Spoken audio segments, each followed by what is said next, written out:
Le temps du carême est un temps qui nous est donné pour que nous puissions faire l'expérience du pardon, qui vient nous réconcilier avec nous-mêmes, avec notre histoire, mais aussi avec ceux et celles avec lesquels nous faisons le retour.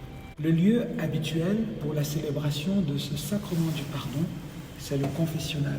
Il y avait toujours une croix qui était installée, comme pour dire que c'est au Christ d'abord qu'on parle.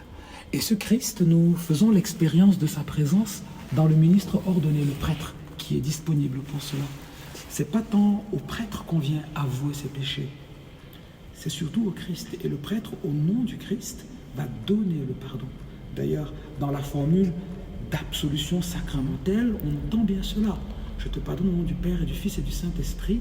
Et ce « je », c'est le Christ. C'est le Christ lui-même qui donne le pardon. Quand tu arrives au confessionnal, que tu demandes pardon pour ce pourquoi tu as demandé pardon et que tu le reçois, eh bien ce pardon va se déployer dans notre vie, se déployer dans ta vie.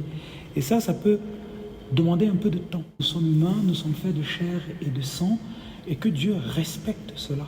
Dieu ne vient pas nous imposer une réconciliation pour laquelle, bon gré, mal gré, on va se remettre debout. Non, non, non, non, non. Il est comme un père qui vient auprès de son enfant qui est tombé. Il le prend par la main, il le relève doucement en allant au rythme de l'enfant. Heureusement que Dieu prend le temps.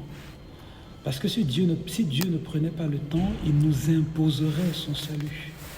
Or, aller au paradis contre son gré, ça s'appelle l'enfer aussi. Et redécouvrir le confessionnal, le réinvestir, eh bien, ça peut être une autre manière d'entrer dans la richesse de cette prière.